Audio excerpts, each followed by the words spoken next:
Hey, it's from the Commander's Brew. I'm brewing up Tameshi Reality Architect, the new commander from Kamigawa Neon Dynasty. I'm going to pick apart the commander and all the abilities and really go deep and show you a few ways you can brew up this deck. I'm not going to give you a deck, I'm going to teach you to deck.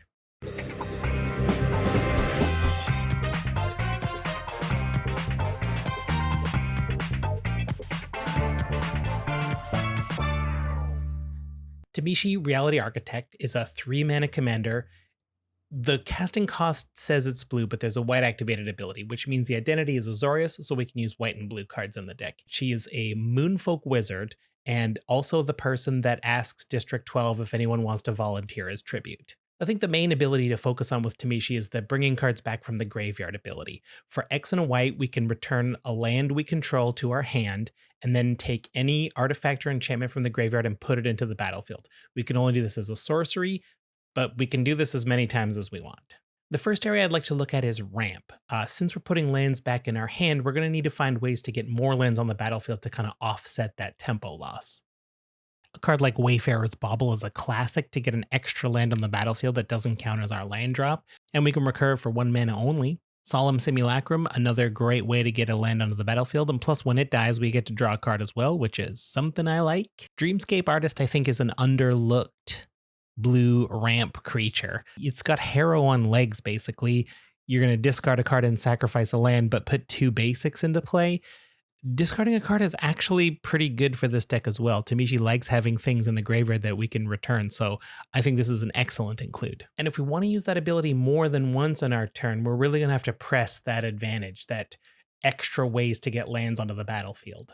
Gearper Orrery is a card I'm always very interested in. I don't love that every player can play an additional land, but I'm assuming we can get way more use out of this because we'll be drawing more cards and we'll be putting more lands onto the battlefield. And the fact that we can draw a card every time we use our ability means we'll probably have a hand with a fair number of lands in them. Archaeomancer's Map is an artifact that does something great. We get to look for 2 basic planes, put them into our hand, but whenever an opponent plays a land, if they have more lands than us, we get to put a land from our hand onto the battlefield. And we do have the ability to return lands to our hand to manipulate the amount of lands on the battlefield, so we always have an opponent who has more lands than us if we so choose to take advantage of something like this. And it's an artifact. It's recurable with Tameshi. Keeper of the Court's another interesting one because at the beginning of each opponent's end step, if they control more lands, we get to put a basic plains tapped and then shuffle our library.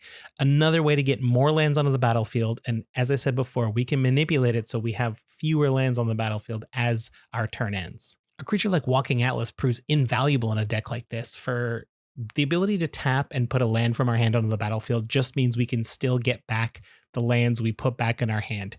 It's like we didn't pay anything for the ability. And if we pair it up with a Drum Bellower, a brand new card from the Neon Dynasty Commander set, we're going to untap all of our creatures during each other player's untap step, which means we can use that Walking Atlas over and over and over to ensure that we have tons of lands on the battlefield. Bit of a non-bo with those artifacts that check for players who have more lands than us, but I don't think that's a big deal if we can outpace our opponents by having twice as many lands in play as they do. And I think Retreat to Coralhelm combos with the Walking Atlas very nicely because whenever a land enters the battlefield, we're going to choose to untap the Walking Atlas, which means we can use Tameshi's ability again, and now it's only costing us mana and it's not setting us back land drops. Powerful combo. Oh, here's a bonus neat move for you. Boreas Charger says that when it leaves the battlefield, you choose an opponent who has more lands than you, and we search for that many basic planes and put them onto the battlefield. So if we have a sack outlet and enough cheap things in the graveyard, we can return so many lands to our hand and just tutor up all sorts of planes,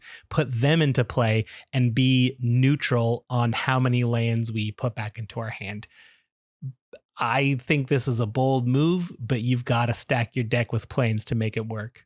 And since we're returning lands to our hand, we got to look at different lands that give us something. Lands with ETB abilities, or even lands that are MDFCs, those modal double face cards.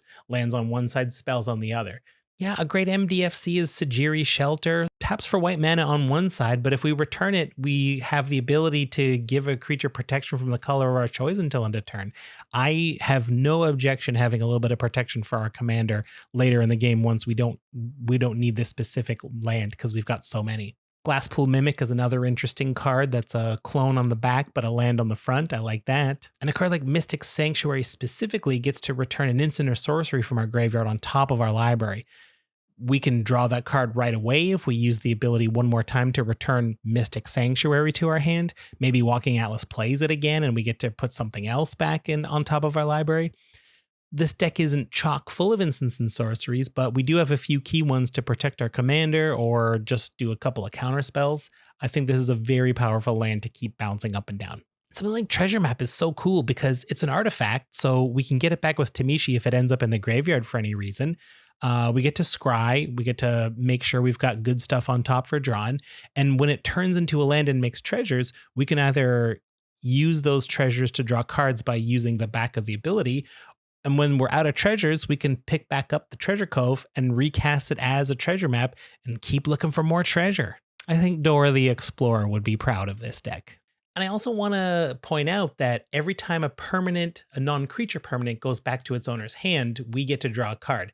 That's for us or our opponents. So some of the interaction we're going to have to run is definitely the kind of bounce stuff, but not ones that deal with creatures only. Lucky for us, though, there's plenty of spells that return any type of permanent, not just creatures, and we can really take advantage of those. Unsummon? No good. Sorry, Unsummon. But something like Chain of Vapor is pretty good. For a single blue, we can return a non-land permanent, and then that controller's permanent gets to sack a land, and if they do, they can copy and bounce other things.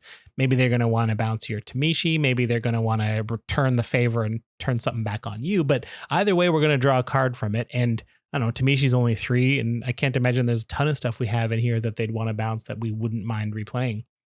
Deck runs pretty cheap. For a little bit more mana, we've got Alchemist Retrieval. The cleave cost lets us return any non-land permanent if we need to do an opponent's, but if we want to save our own, it's still just a single blue. Echoing Truth for 2 mana. Again, any non-land permanent, but everything that shares the same name goes back. So this has also got the added utility of eliminating an entire team of cloned tokens or identical tokens. And we can do the same thing for 1 mana if we foretell Depart the Realm. I do like this card. And if it wasn't good enough before, Cyclonic Rift now cantrips for us.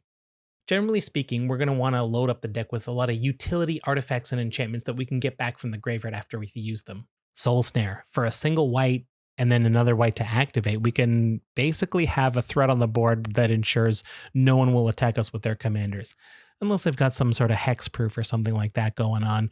And if we do have to use it, we can get it back for just a single white mana.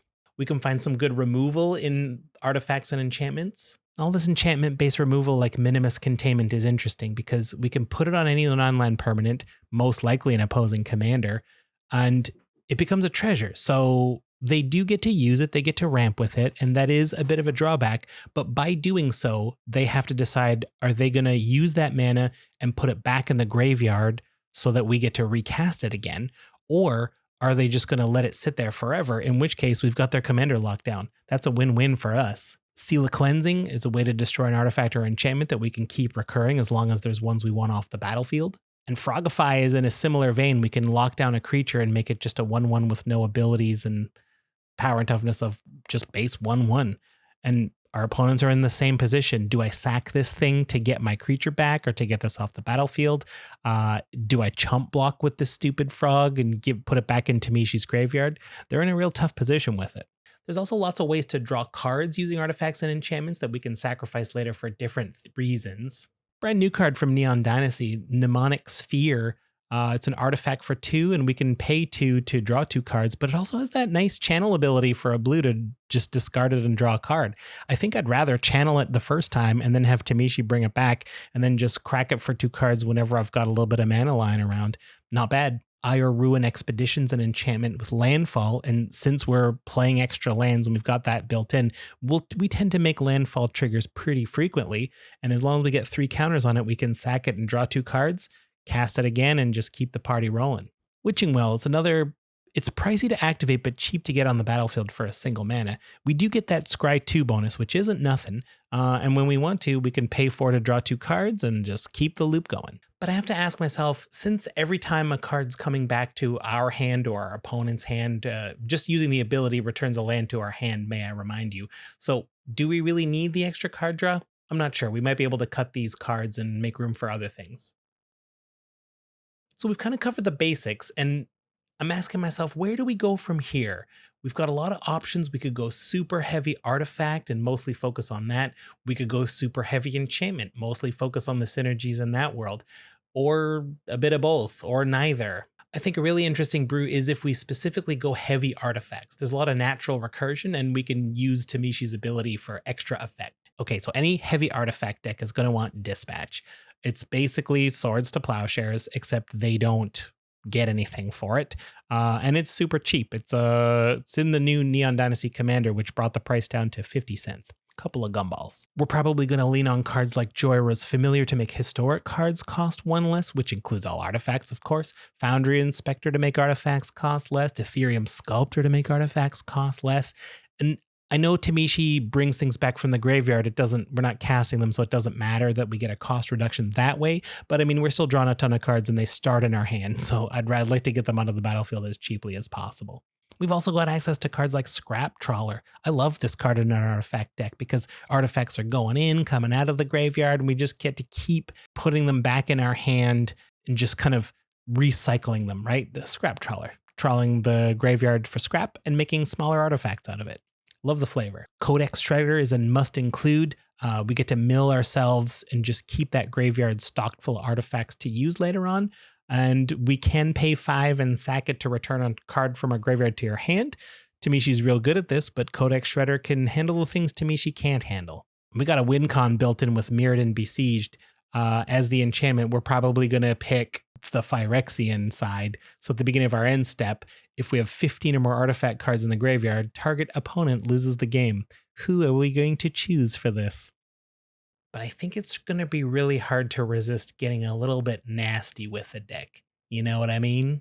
I like Confounding Conundrum kind of wreck our opponents a little bit. We pay 2 for it and we get to draw a card, and our opponents don't get to put additional lands into the battlefield, but there's nothing that's stopping us from putting a ton of lands into play, which we plan on doing. And I didn't actually make a big deal about this before, but some of you may have noticed that this ability doesn't actually cast the cards out of our graveyard. It's just an ability that puts them back into the battlefield, so we can put a heavy tax on casting spells, because we don't need to. And we have the ability to make our opponents' lives fairly miserable. Ooh, Mana Breach. Whenever a player casts a spell, they return a land to their hand. Again, we don't have to cast spells. Hesitation and Lunar Force are kind of the same thing. When a player casts a spell or when an opponent casts a spell, you sacrifice this enchantment. No problem.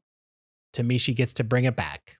We can run things like Deafening Silence that says each player can't cast more than one non-creature spell each turn, or Rule of Law, no more than one spell each turn of any kind.